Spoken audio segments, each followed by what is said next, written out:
Oppenheimer presenta. Llega a usted por cortesía de...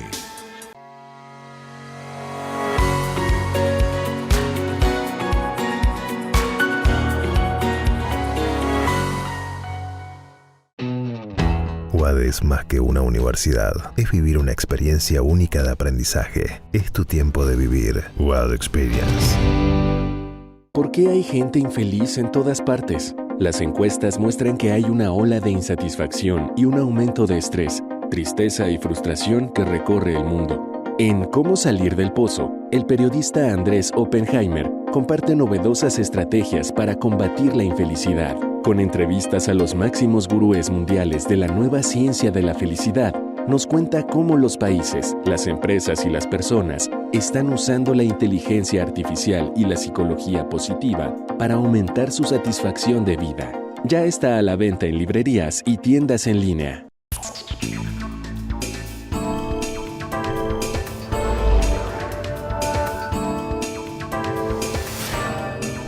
Hola, ¿qué tal? Soy Andrés Oppenheimer. Estamos acá en la Plaza de Mayo, en Argentina, frente a la Casa Rosada, la Casa de Gobierno, donde vamos a entrevistar al presidente argentino Javier Milei.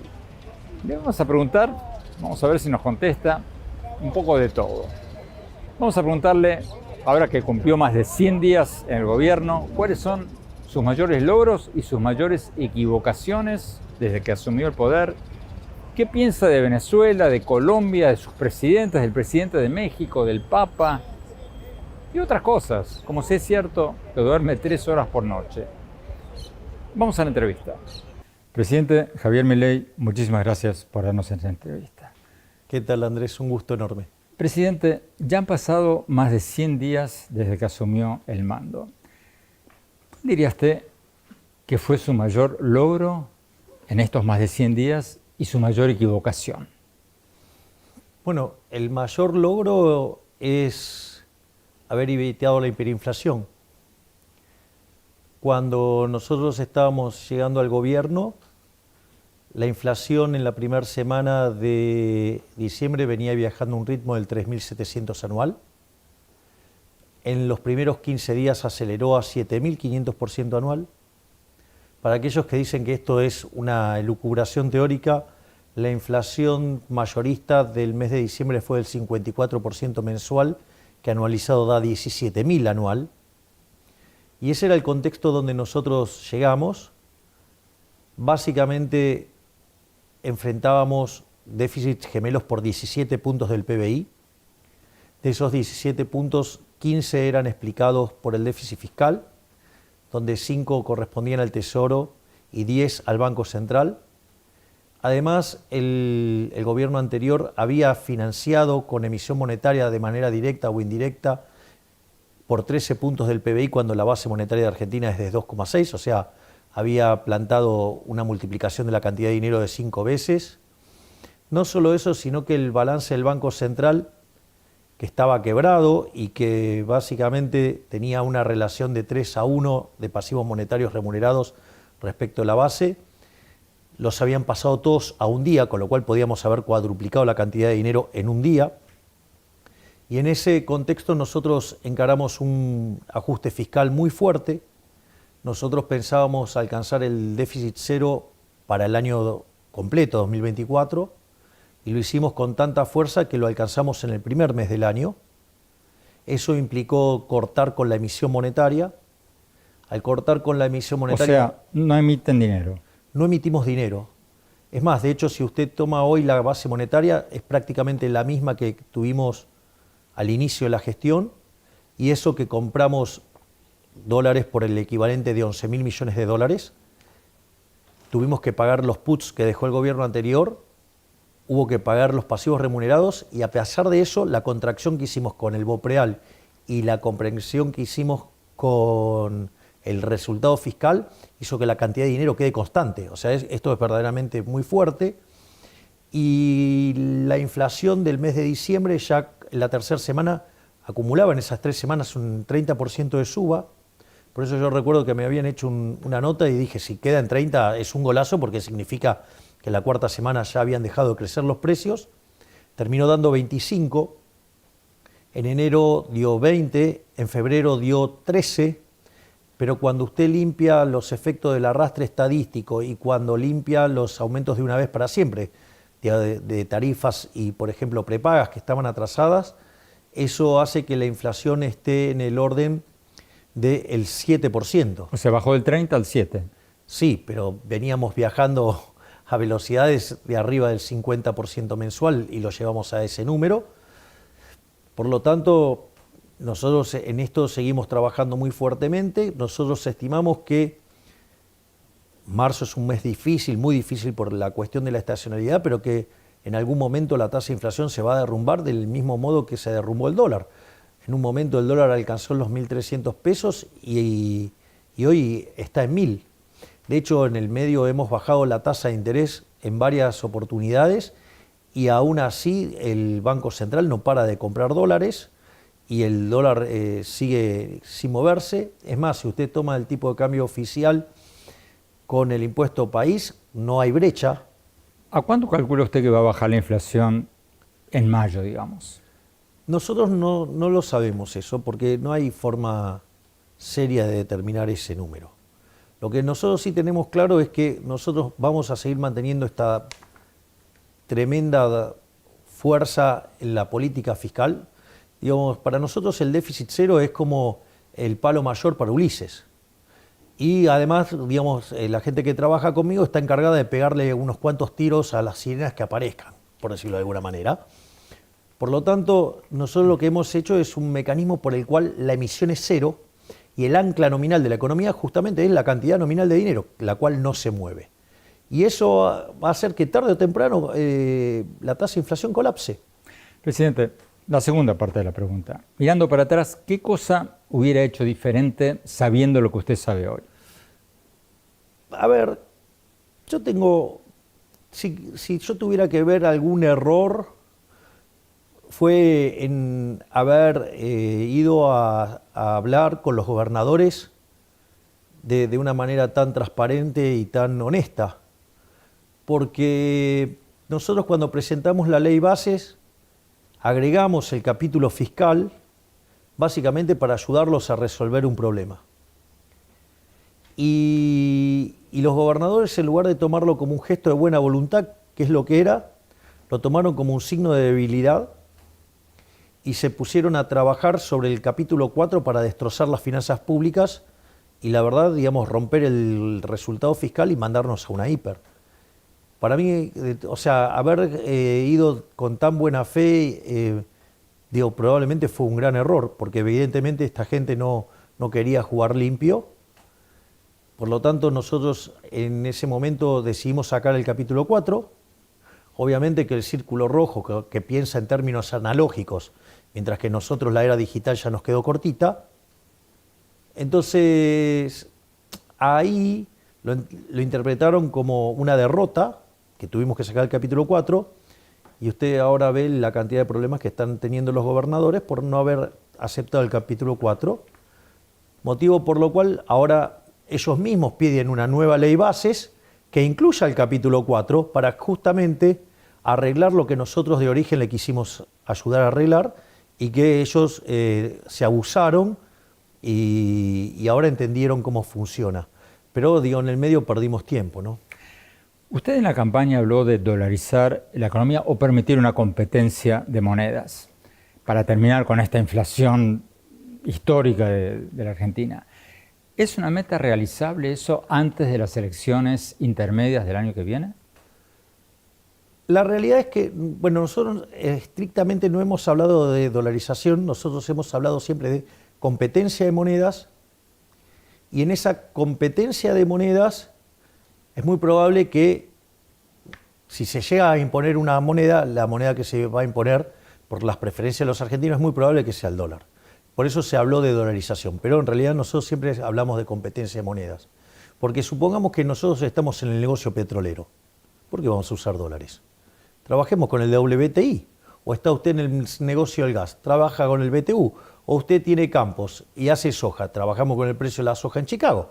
¿No? Digo, ¿para qué estar teniendo problemas con los precios si nos podemos cubrir de manera pura y directa con eso?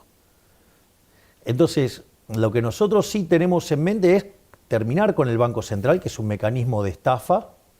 Es probablemente uno de los mecanismos por los cuales los políticos estafan a los ciudadanos de la manera más grosera y violenta. Y eso es un objetivo. Lo que sucede es que para llegar a eso, primero hay que hacer varias reformas, entre ellas la reforma del sistema financiero, la cual, digamos, estamos trabajando en armar esa reforma del sistema financiero.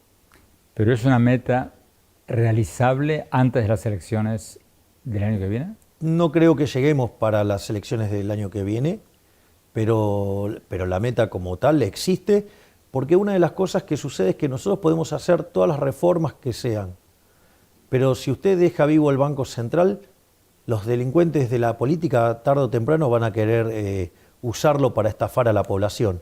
Entonces, me parece que la única forma de evitar que el Banco Central estafe a los ciudadanos honestos es directamente eliminando el Banco Central. De hecho, el Banco Central como institución es una institución bastante nueva. Le cuento algo, Argentina tiene Banco Central desde 1935 y no tenía Banco Central y había llegado a ser una potencia mundial, ¿no? O sea, por lo tanto, no es una cuestión de que usted para desarrollarse necesita el Banco Central. En realidad, la moneda es un invento del sector privado para resolver el problema de la doble coincidencia y el problema de la indivisibilidad. Pero el mundo encontró otras formas de usar monedas distintas. Por lo tanto, digamos, ¿quién soy yo para imponerle a la gente qué moneda usar? Presidente, usted tiene una gran oposición de lo que usted llama la casta, los kirchneristas y muchos otros en el Congreso que le han parado muchas de sus propuestas de reformas económicas, a pesar de que ganó las elecciones con ¿cuánto? 11, 12% de 56% de los votos, sí. 12% de diferencia. Sí, sí. Pero le están parando sus propuestas en el Congreso. ¿Qué le dice usted a quienes dicen que usted es demasiado confrontacional, que se pelea con todos, que se pelea hasta con algunos que podrían apoyarlo y que eso le está restando algunos votos? No, eso es falso. Eso es falso. El problema es que la casta no quiere ceder privilegios. Nosotros, en los primeros 30 días de gobierno, enviamos 1000 reformas estructurales. 1/3 vía el DNU y 2/3 vía la ley de bases. El DNU todavía sigue vigente. Es decir, hay algunas partes que están obstruidas por la justicia, pero el DNU sigue vigente a pesar del rechazo en la Cámara de Senadores, lo cual era esperable. Nosotros tenemos 7 senadores y aún así conseguimos 25 votos, con lo cual no nos fue tan mal como algunos quieren vender, pero era un resultado esperable. Y en la Cámara de Diputados no está claro que el DNU no pueda resistir. O sea, nosotros creemos que hay más chance de que resista que no resista. Pero al margen de eso, la ley bases fue aprobada con 144 votos en la Cámara de Diputados. O sea, se ganó la elección, digamos, por paliza, le diría casi. Ahora, el punto es que el problema fue la discusión en particular. Que ahí, digamos, empezaron a degradar lo que era la ley, empezaron a tener empezaron a defender los privilegios de las castas. La gente que en los últimos 20 años jamás se enteró que eran un fideicomiso, o en los últimos 30 años jamás se enteró que era un fideicomiso, ahora entendió que era un mecanismo por lo cual la política financiaba su gato sucio. Entonces ahí empezaron a quedar en evidencia los delincuentes de la política. Pero esto es muy importante, porque por eso nosotros, al ver cómo estaban desguazando la ley, quitamos la ley del Congreso. De hecho, fue una decisión mía. Pero ¿qué es lo interesante de esto? Porque alguien podría decir, uy, qué fracaso, de vuelta, no pudo pasar la ley. Yo diría todo lo contrario, porque una de las cosas más maravillosas que ha estado pasando en este tiempo es algo que tiene que ver con el ordenamiento político de Argentina. Si yo a usted le hubiera dicho, vamos en menos de 3 meses ordenar el espectro ideológico de la Argentina, usted me hubiera dicho, no, eso es imposible. Es imposible, estando el peronismo en el medio, eso es imposible. Y sin embargo, lo más interesante de lo que ha pasado con el DNU y lo que ha pasado con la ley bases es que permitió ordenar el espectro ideológico, permitió ver con claridad quiénes son los orcos, quiénes son los que están verdaderamente a favor del cambio y quiénes son los delincuentes que se disfrazan de agentes del cambio, pero siguen siendo la misma política sucia y roñosa de siempre, pero con buenos modales y lindas formas. ¿Quiénes son estos últimos? Bueno, los que entraron con los votos del cambio, pero sin embargo votaron con los orcos. Por ejemplo. Y en el Senado tiene el emblema de esto, es el señor Lustó, por ejemplo. Tenemos que ir a un corte. Cuando volvamos, seguimos con el presidente Javier Milei.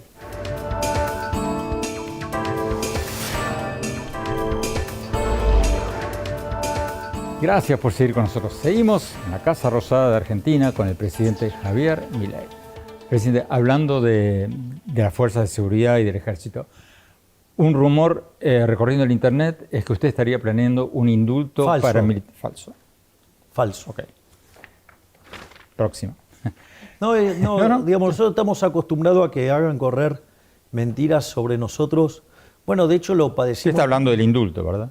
Exacto. Estamos hablando de lo mismo. Okay. Sí, pero nosotros estamos acostumbrados a que se generen muchas noticias falsas. De hecho, el kirchnerismo tiene canales que se dedican a construir mentiras sobre nuestras cosas, pagan actores para que declaren peste sobre nosotros, pero bueno, lo bueno de la tecnología y el avance es que casi se puede tener archivo instantáneo, entonces usted automáticamente identifica a los actores. Entonces, pero es una pelea ardua. Digamos, los kirchneristas juegan muy sucios. La canciller Mondino dijo hace pocas semanas de que podría haber activistas venezolanos, cubanos, de otros países en las protestas antigubernamentales en Argentina. Y de hecho es así. ¿De dónde? Venezolanos, cubanos y chilenos, disfrazados de fotógrafos. Había una cosa que era bastante interesante, había una explosión fenomenal de cantidad de fotógrafos. Y sucede que esos fotógrafos eran los mismos fotógrafos que eran activistas de las actividades que hicieron en Chile. Es decir, esto, digamos, por eso la izquierda es mucho más peligroso de lo que la gente... Pero ¿cómo saben que esos fotógrafos no eran fotógrafos? Porque eran activistas que estuvieron involucrados en los casos de Chile. Entonces se escudan bajo las protecciones que tienen los periodistas o sea, se disfrazan de periodistas para hacer actos criminales. Presidente, hablemos un poco de política internacional. Usted ya, aunque lleva apenas 3 meses en el gobierno, ha hecho varios viajes internacionales, se ha encontrado codeado con muchos presidentes del mundo. ¿Con quiénes sintió mayor afinidad de todos los presidentes y presidentas con los que se reunió? En general, en los viajes no hice reuniones bilaterales, porque le digo la verdad, la cantidad de reuniones bilaterales que me pedían era tanta que decirle que sí a alguien implicaba como un desplante con los otros. Para que se dé una idea, en Davos tenía cerca de 160 pedidos de reuniones bilaterales. Entonces es como que se hacía un poco complejo. Entonces tuve que priorizar 2 casos muy puntuales. Uno fue el pedido de reunión bilateral por parte del Fondo Monetario Internacional, que la verdad que fue un placer la charla y poder conocer a la doctora Cristalina Georgieva fue muy bueno, una gran experiencia, y también, digamos, conocer, digamos, a Guita, ¿no? Digo, que también me pareció formidable, y después estuvimos reunidos acá, justamente en esta mesa estuvimos hablando con ella, que también me pareció fabulosa. Y la otra reunión que tuvimos fue con David Cameron, porque obviamente... Canciller de Gran Bretaña. Exactamente. Tenemos cuestiones que creo que vale la pena hablar y que son de mucha importancia para los 2 países. Entonces, fue las únicas bilaterales que acepté, porque la verdad es que si no era un problema en términos de agenda y en términos de que iba a terminar quedando mal. Con quien sí tuve reuniones bilaterales así más estrechas, más cercanas, y que obviamente las disfruté enormemente, fue las reuniones con el presidente Israel Herzog y con el primer ministro Netanyahu, que de hecho, por ejemplo, con Netanyahu estuvimos hablando de Mises, de Hayek, de Rothbard, así que fue, digamos, o sea, fue una reunión verdaderamente hermosa, la reunión con Vivi fue genial, fue una reunión que la disfruté, pero muchísimo, muchísimo. O sea, no me imaginaba que iba a estar hablando con... Ahora le quiero preguntar después sobre Israel. Pero antes, la misma pregunta al revés. ¿Quiénes son los peores presidentes de América Latina? Bueno, sin dudas, los peores presidentes de América Latina, por escándalo, digamos, es digamos, lo que tiene que ver con la dictadura de Venezuela, con el comunismo que quiere impulsar en Colombia Petro, o sea, con lo cual ahí tiene, o lo que tiene en Nicaragua, o lo que tiene en Cuba, eso es lo peor de todo, o sea, son verdaderamente, digamos, verdaderamente despreciables. Hace muy poco horas, Argentina, junto con Perú, Uruguay, Costa Rica y 3 o 4 países más, sacaron un comunicado expresando su grave preocupación, creo que es la palabra, por estas elecciones o pseudoelecciones, las llamo yo, en Venezuela. ¿Qué más pueden hacer los países de América Latina para tratar de impulsar la democracia en Venezuela? ¿Están contemplando algún tipo de sanciones diplomáticas o algo así? Por el momento, o sea, tenemos un avance en que están siendo condenados, ¿no? O sea, por ejemplo, acá en el gobierno anterior no hubieran condenado a ninguna de esas dictaduras. Entonces, en principio, nosotros hacemos una condena enfática, nosotros levantamos esas banderas en todos los lugares y obviamente que si habría que avanzar en sanciones, yo no tendría ningún tipo de problema. ¿Trataría de convencer a otros países de que adopten sanciones diplomáticas contra Venezuela? Sí, yo estaría dispuesto a hacerlo porque la carnicería que es Venezuela es verdaderamente inaudito, lo mismo que la isla cárcel de Cuba, o sea, entonces, después hay otros casos que van camino a, ¿no? Digamos, como el caso de Colombia con el señor Petro, que, digamos, bueno, mucho no se puede esperar de alguien que era un asesino terrorista, ¿no? Comunista. Tenemos que ir a un corte. Cuando volvamos, seguimos con el presidente de Argentina, Javier Milei.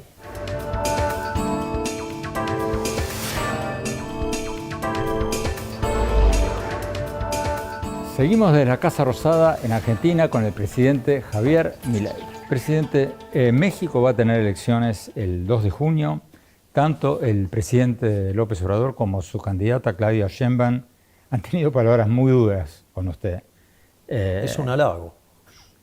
Es un halago.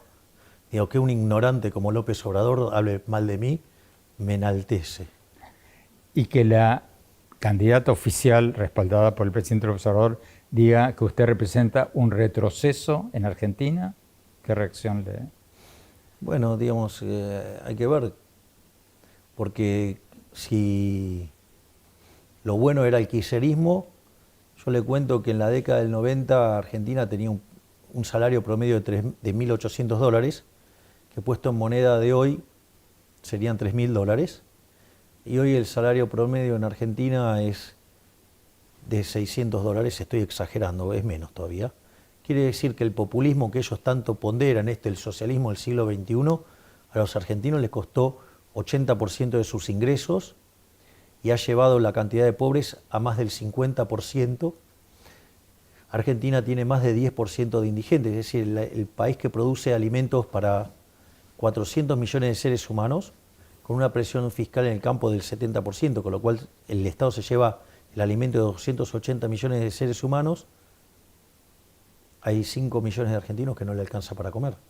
O sea, entonces, si, digamos, lo bueno es ir a ese modelo y el retroceso es ir al país, digamos, que pensaba Alberdi y que con la Constitución del 53 y modificada en el 60 cuando se incorpora a Buenos Aires, que hizo que en 35 años nos convirtiéramos en la primer potencia mundial, bueno, tiene un problema, digamos, con los números. Es decir, yo no sé si los socialistas odian más la evidencia empírica o el agua. ¿Usted tiene alguna referencia de Claudia Sheinbaum, alguna esperanza de que sea distinta, que se distancie de López Obrador o no? Yo no tengo que tener ninguna esperanza de nada. Y es un problema de los mexicanos si eligen a los socialistas. Es decir, me compadezco de aquel que tenga que padecer un régimen socialista. Presidente, hablemos del Papa. ¿Hay alguna posibilidad de que el Papa venga a Argentina este año o el próximo?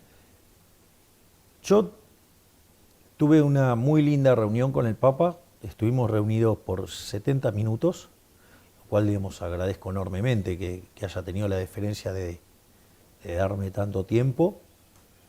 Yo lo que le señalé es que él iba a ser recibido con todos los honores de jefe de Estado, que iba a recibir los honores propios de ser el jefe espiritual de la Iglesia Católica, en especial siendo Argentina un país católico, pero esa decisión depende de él.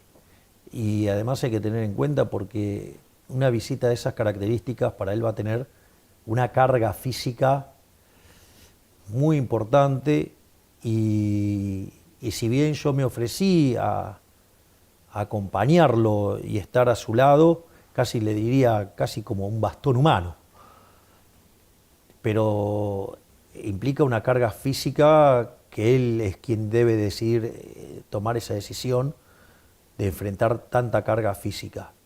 Yo lo que estoy dispuesto es acompañarlo para que los argentinos tengan la felicidad de ver a su jefe espiritual, pero yo lo que tengo que hacer es ofrecerle todas las garantías, toda la comodidad y saber que él sepa que yo voy a estar a su lado.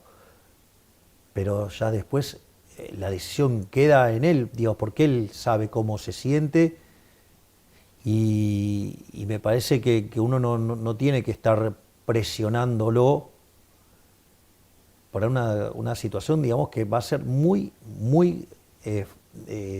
demandante en términos físicos. Por lo que interpreto sus palabras, no parece muy posible que venga este año o el próximo.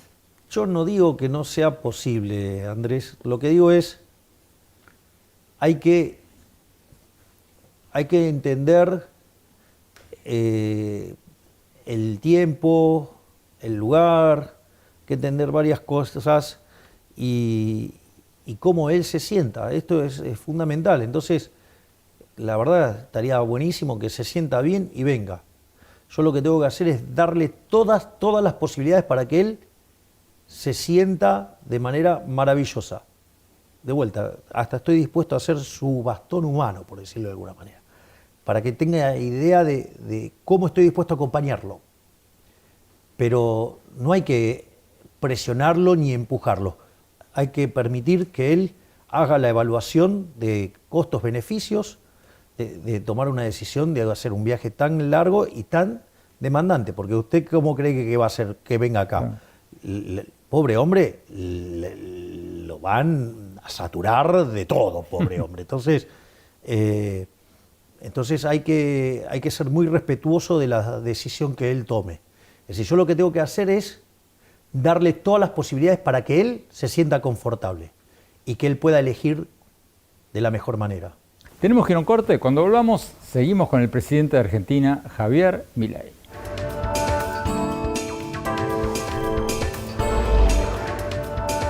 Seguimos desde la Casa Rosada, la casa presidencial en Argentina, con el presidente Javier Milei.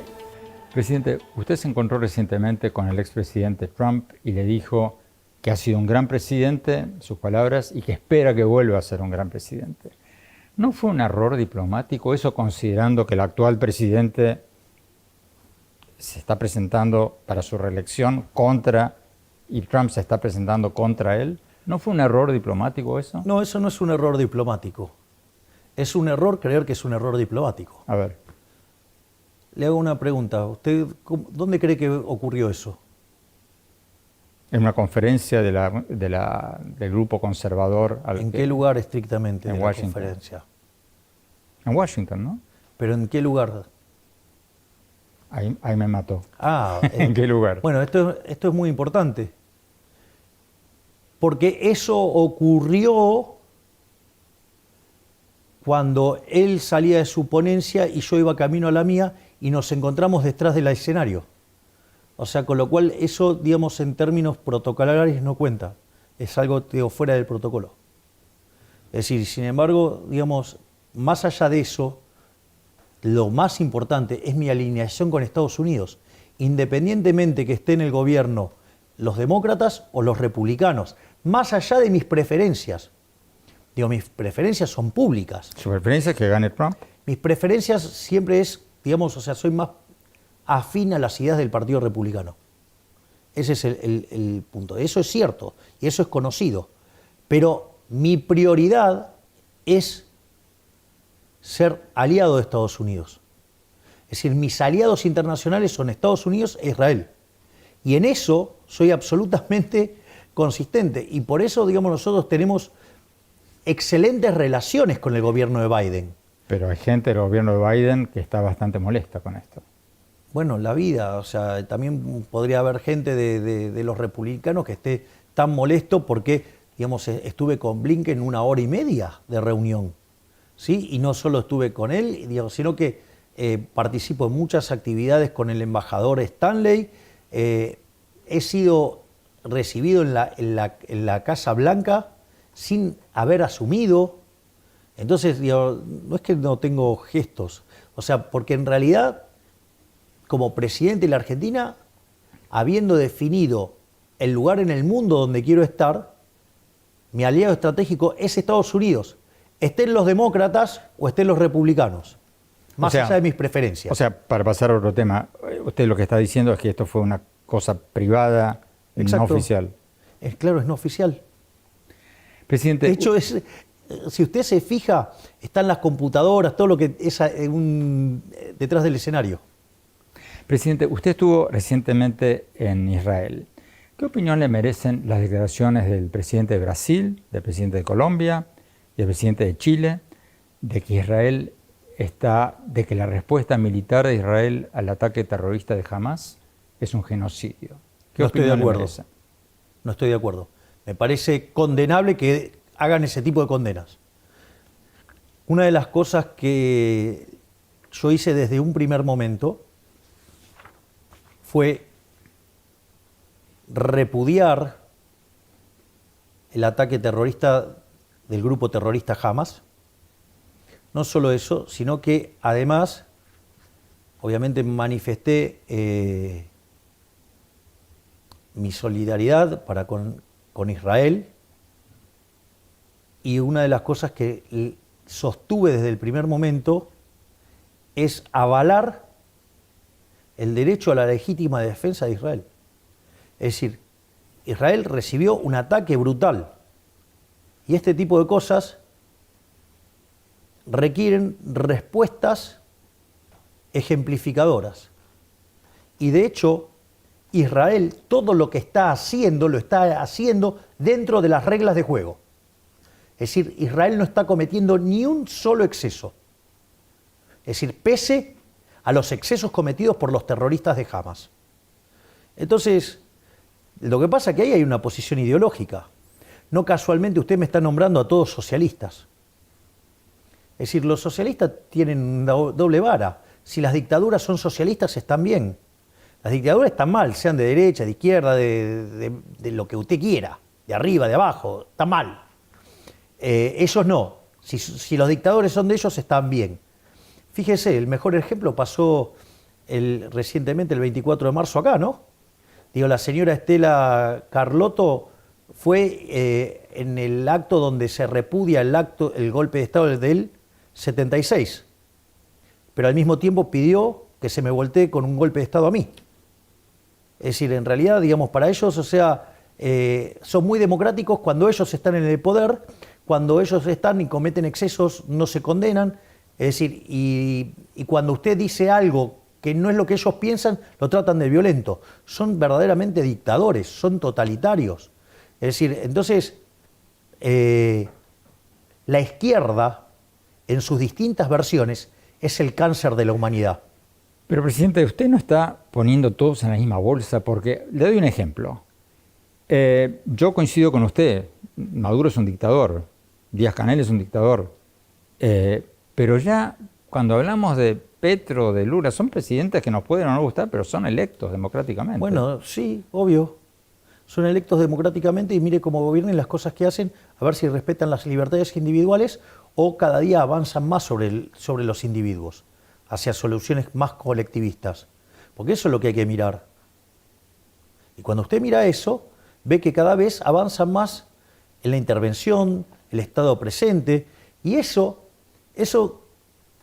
para aquellos que hemos leído, hemos tenido el privilegio y el honor de haber leído a Hayek en una de sus obras más conocidas, que es Camino de Servidumbre, sabemos en qué termina. Tenemos que ir a un corte. Cuando volvamos, seguimos con el presidente de Argentina, Javier Milei.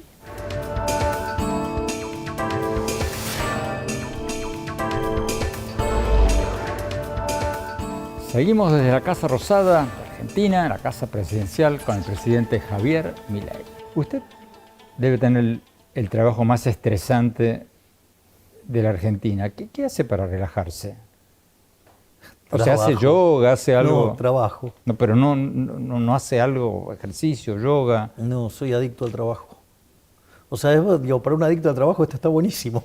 O sea, está todo el día trabajando, es buenísimo. Leí en algún lado que usted duerme 3 horas por noche, 4 horas por noche. Estoy durmiendo 4 o 5 horas ahora, estoy durmiendo un poco menos, sí. ¿Y cómo funciona? Yo si duermo 4 o 5 horas estoy hecho un zombie al día siguiente. Sí, pero es que esto es adrenalina pura.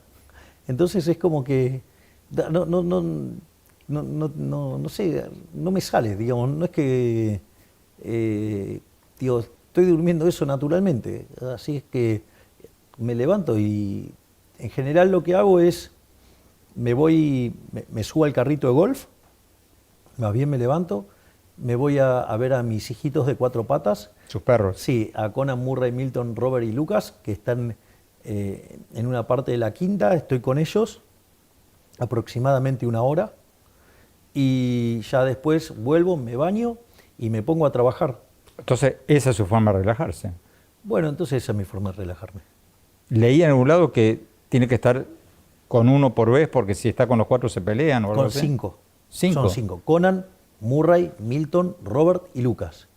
Y no pueden estar juntos porque con la pandemia perdieron el hábito de manada. Entonces no pueden estar juntos. Entonces usted lo que va a ver es que hay 5 caniles y 5 recreos. Y ellos deciden de qué lado, digamos... ¿Y sí. tienen personalidades diferentes? ¿Son? Sí, tienen personalidades muy distintas, sí. ¿Cómo son? A ver, por ejemplo, Murray es muy cariñoso, pero es muy territorial. Muy territorial. Conan luce muy tranquilo, pero no lo provoque. Después, por ejemplo, Milton, que además es el más grandote físicamente, en 2 patas mide 2 metros. A él le gusta solo estar con mujeres. O sea, no es ningún tonto. Después Robert es muy revoltoso, digamos, o sea, está todo el tiempo haciendo lío. Es decir, quizás es el que más se parece a mí en la personalidad, y Conan. Y después Lucas es un cabrón. Lucas es muy cabrón. O sea, es como que enseguida se fastidia y nada, y se satura rápido. Presidente Milei, muchísimas gracias por esta entrevista. No, por favor, gracias a usted, Andrés.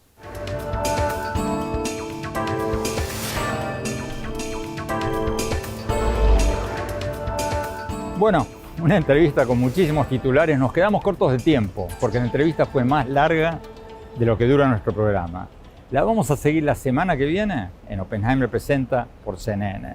Mientras tanto, síganme en mis redes, en X, lo que en su mejor época se llamaba Twitter, en Instagram, en Facebook, en mi blog, andresoppenheimer.com. Y por supuesto los invito, como siempre, a leer mi libro Cómo salir del pozo, sobre las nuevas estrategias para mejorar la felicidad de nuestros países. Nos vemos pronto. Gracias. Hasta la próxima.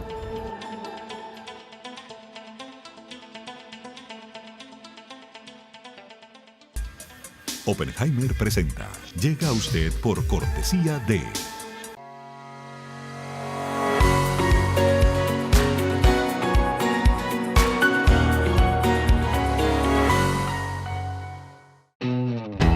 WAD es más que una universidad. Es vivir una experiencia única de aprendizaje. Es tu tiempo de vivir. WAD Experience.